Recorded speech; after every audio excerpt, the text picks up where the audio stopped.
Ano po ang ginagamit nyo pampatay ng kuto?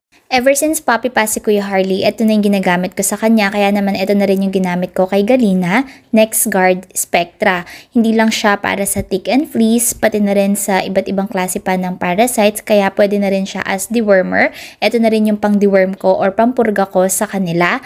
At the same time, heartworm prevention na din siya. Sobrang effective talaga nito sa kanila guys kasi never akong nakakitang kahit anong gumagapang or kahit anong nakadikit like tick or fleas sa balat nila Kuya Harley. Napaka-effective din nito guys sa mga galis. Kaya kung may galis ang mga fur babies nyo, mapapabilis ang pagtanggal kapag ginamitan nyo sila or binigyan nyo sila ng NexGard Spectra. At ito naman yung gamit ko kay Yuna na dewormer or pampurga. Just wanna make it clear guys, pampurga lang to. Wala siyang for tick and fleas and heartworm prevention. Wormrid yung brand name niya. Never ko pa kasing ginamitan ng NexGard or NexGard Spectra si Yuna kasi nga never pa siyang umabot ng 2 kilos. Bago kasi natin bigyan ng NexGard ang mga fur babies natin, kailangan at least 2 kilos na ang timbang nila at dapat 2 months na sila pataas. Kaya si Yuna, never ko pang nasubukan bigyan ng NexGard kasi never pang umabot ng 2 kilos ang timbang niya. Pinakamabigat niya is 1.9 lang.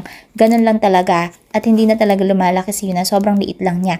Yan. Kaya kailangan umabot ng 2 kilos kasi nagbe-base tayo sa weight ng fur babies natin kung ano yung dosage na ibibigay natin sa kanila. Like ito si Galina, 15 to 30 kilos yung sa kanya. So, ayan. May kasama na rin palang sticker yan para yun yung ilalagay natin dun sa vaccination card nila. Katunayan na nabigyan natin sila ng NexGard. So, pakita ko sa inyo. Ito yung kay Kuya Harley. More than 30 to 60 kilos. Ayan. Ganito yung kay Kuya Harley. And take note guys, hindi tayo basta-basta nagbibigay ng NexGard. Kailangan alamin muna natin ang timbang ng mga fur babies natin dahil doon magbe-base kung gaano karaming dosage na ipapatake natin sa kanila. At yun, the more na mas mataas yung dosage, syempre mas mahal yung cost niya. Yung kina Kuya Harley and Galina nasa 700 to 800 bawat isa. At kailangan guys, monthly natin papatake sa kanila. Yun yung recommended dose ng NexGard. Pakita ko sa inyo yung itsura ng tabletas. Chewable tablet siya guys, kaya napakadaling ipakain sa kanila unless maarte ang fur baby nyo at ayaw niya ang lasa. Pero itong si Galina napakatakaw nito guys, walang pinipiling pagkain to. Lahat gusto niya basta edible. Actually kahit hindi edible gusto niya rin, sa sobrang takaw niya. Ayan, so ako ginagawa ko, hinahati ko lang sa gitna para hindi naman sobrang laki niyang i-take. So ayan, ninunguya-nguyan niya muna kasi chewable naman siya guys, malambot siya and para siyang treat. So ayan, naglalaway pa. Galina guys, hindi siya mahirap painumin itong NexGard Spectra, pero si Kuya Harley, dati nung puppy siya ang dali niyang painumin, pero nung tumanda siya medyo sumelan siya sa mga tinitake niya. So ayan, mamaya pakita ko sa inyo kung paano namin painumin si Kuya Harley ng NexGard. Si Galina walang ano-ano, hindi sapilitan, basta kakainin niya yan, titake niya yan. O, diba? Walang pinapatake ko sa kanila, binibili ko siya sa Shopee, mas mura kasi kaysa sa vet. And aware yung vet nila na ito na yung ginagamit ko sa kanila as dewormer, basta monthly ko lang daw ibigay. So ito na yung tick and fleas prevention nila, heartworm and dewormer at the same time. Dahil dalawang klase nga yung NexGard, merong plain and Spectra, explain ko na rin sa inyo na mabilis kung ano yung kaibahan nila para maging aware tayo kung ano yung dapat nating gamitin sa kanila. Itong chart na to, nakita ko to sa NexGard website and it's the comparison between NexGard Spectra and yung plain NexGard lang at kung ano man yung mga tinitreat or pine-prevent nila. Dun sa second column, NexGard Spectra, and the third column is yung plain lang na NexGard. So ito siya sa tick, fleas, mites, and flat tapeworm, pareho nilang pine-prevent at tinitreat. Whereas dun sa heartworm, hookworm, roundworm, whipworm, yung NexGard Spectra lang. So, kung kailangan nyo na rin ng dewormer at the same time, dun na kayo sa NexGard Spectra. Ito yung gamit ko sa kanila, guys, ha, NexGard Spectra. Pero may mga ibang brands pa na pwede ding ibigay. Basta i-consult nyo muna yung vet, mas maganda,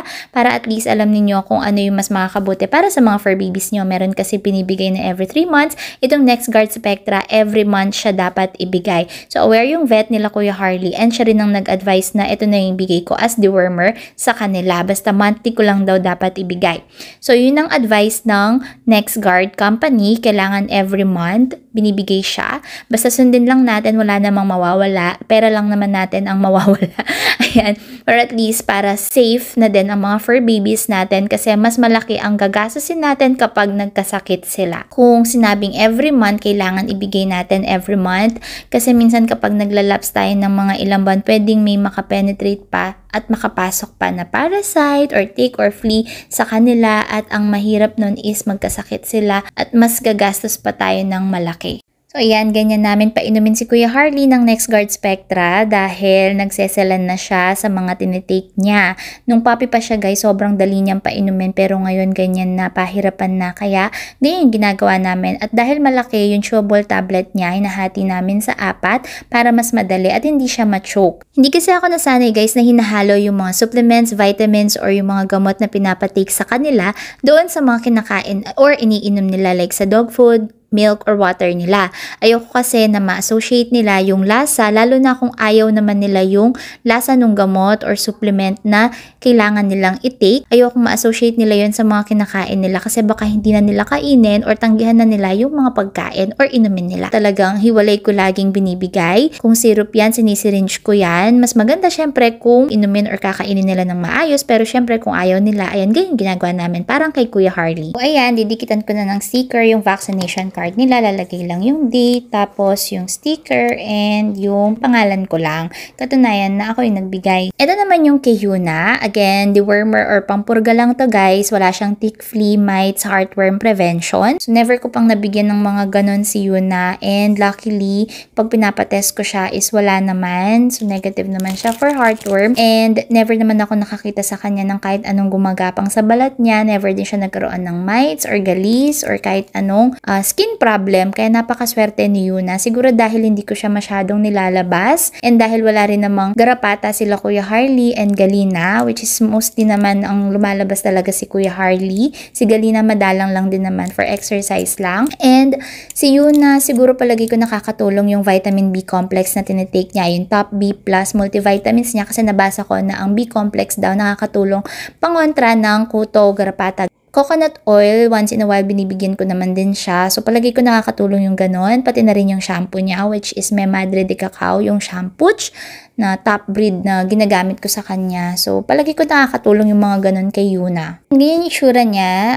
Meron siyang 4 dividers. Ayan. So, pwede mo siyang i-divide sa 4. And yung kay Yuna, 1/4 lang talaga yung kailangan niya dyan. Based dun sa weight niya. Ayan, 1/4 lang ng tablet yung dapat ibigay sa kanya. So, ganon din guys. Merong instruction yan kung gaano karami yung ibibigay mo. Kung 1/4, 1/2, 3/4, or yung buo. Depende sa timbang ng fur baby mo. And every 3 months ko siyang binibigay kay Yuna. Umabot kayo sa part ng video na to and meron kayong fur baby na less than 2 kilos. Pa-share naman kung ano yung binibigay ninyong tick, flea, and heartworm prevention sa kanila. Last time kasi tinanong ko yung vet, wala siyang maisip at that moment. 2 kilos pataas talaga yung nire-require. So kung may alam kayo guys, pa-share naman, pa-comment naman dito para at least meron akong mabigay kay Yuna for heartworm prevention. So ayan guys, ikikip ko na muna yung remaining and ibibigay ko na yung 1/4 kay Yuna. Ayan, dikit lang natin yung sticker. Pasensya na guys, hindi pala na video nung pinigay ko kay Yuna pero ayun, nabigay ko na sa kanya. Tandaan, prevention is always better than cure. Ingatan natin sila.